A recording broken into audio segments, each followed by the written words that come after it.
guys! Welcome to my channel. This is Mars Official with you. Magbabahagi po ulit ako ng ating bago minatamis na gagawin ngayon.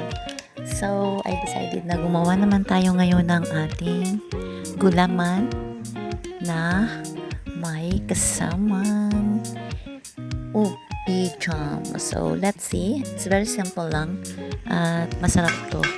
Meron lang po tayo ditong ilang sangkap na gagamitin and hopefully po na mag-watch kayo till end. Thank you so much. And first and foremost, I would like to say mega large shout out sa aking pong friend na si Mamang Galgos. Thank you so much Mamang for the support and sa mga support po ng aking mga karating laway. Thank you so much. Miss you all guys. And let's go back po sa ating paggawa ng ating minatamis. I-descriptions po na lang po yung aking ginamit na mga sangkap dito. And hopefully magustuhan niyo po. Thank you so much. So ayan, as you can see po, naglagay ako ng 1 sachet ng ubi gulaman. And then naglagay din ako ng water. At nilagyan ko rin po ito ng fruit juice para po mas malasa instead na all water. Minix ko po yung fruit juice with the ingredients po na liquid. Mayroon din tayo milk, mayroong sugar, konting sugar lang. So, depende na lang kung anong tamis yung gusto niya i-wish dito sa ating ginagawa or gagawin nyo. Ipagpapatuloy ko na lang po ang aking paggawa dito at hopefully magustuhan nyo naman po ulit ang aking minatamis for today. At ulit-ulit po ako nagpapasalamat sa inyo, sa inyong support at sa inyong panonood. Salamat ng marami and God bless you all. Thank you.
So, ito na yung first layer ng ating kakanin or minatamis, yung ating pong ubi gulaman. At maglalagay na po tayo ngayon ng ubi jam. Yan, ito naman po yung pinaka second layer ng ating ubi gulaman jam.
Sana kompleto na po natin yung ating paglalagay ng ating ubi jam sa ating minatamis.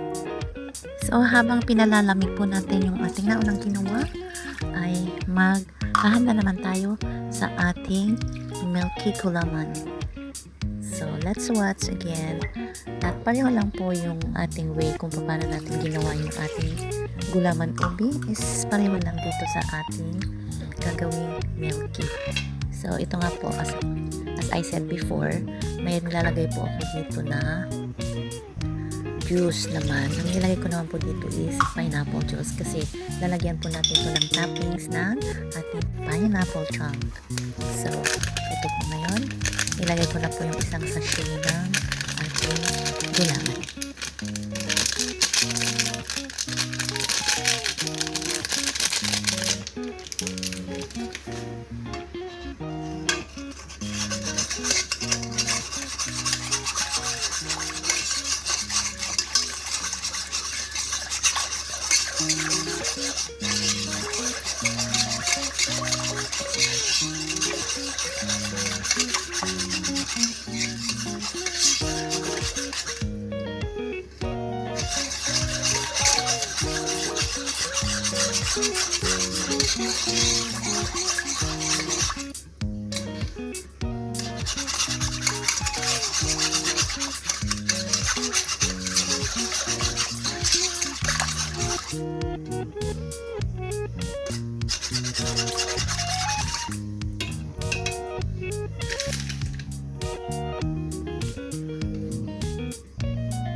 Pakukuloyin lang po natin to hanggang sa ma-dissolve yung ating powder.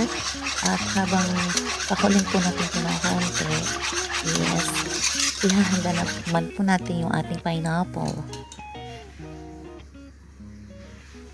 So this is it. Ito na yung ating pineapple and I'm going to cut this into 2 pieces. At ilalagay po natin to after nung ubi jam. So bali, ito yung magdadala ng asim at tamis ng ating ginagawa. Para hindi po masyadong nakakasawa, para hindi po masyadong nakakaumay at saka sobrang tamis. Kaya nilagyan po natin to ng pineapple.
So, lalagyan na po natin lahat yung ating container at balikan po natin yung ating milky na ilalagay naman po natin sa pinaka last layer nitong ating ginagawa. So, ito na, kumulo na po yung ating milky galaman at ibubuhos na po natin to sa ating container. And after that, i-keep cool po natin and then i-refrigerate natin to.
So, ayan, naibuhos na natin yung ating last layer at i-refrigerate na po natin to for at least 1 hour, 2 hours and then titikman po natin.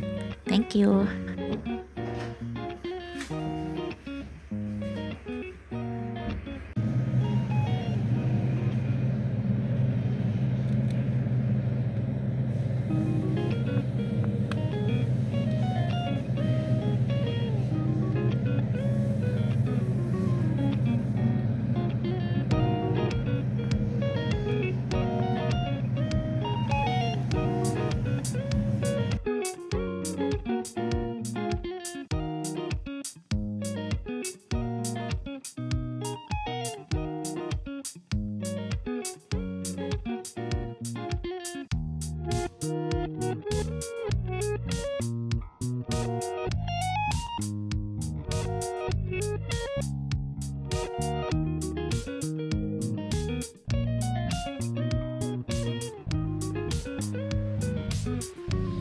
After 2 hours, kinuha ko na po sa refrigerator yung isa at ipapakita ko po sa inyo kung ano na po ang ating nagawang napakasarap na minatamis. So, ito na po siya. Sobrang sarap po nito. At ayan nga po, yun yung pineapple, yung ating ubi chom, and then yung ating ubi gulaman and milky. So, let's see po, tikman natin ang ating nagawang minatamis. So, ayan ang itsura niya. Ayan po, tikman na po natin. Ayan, super, super sarap.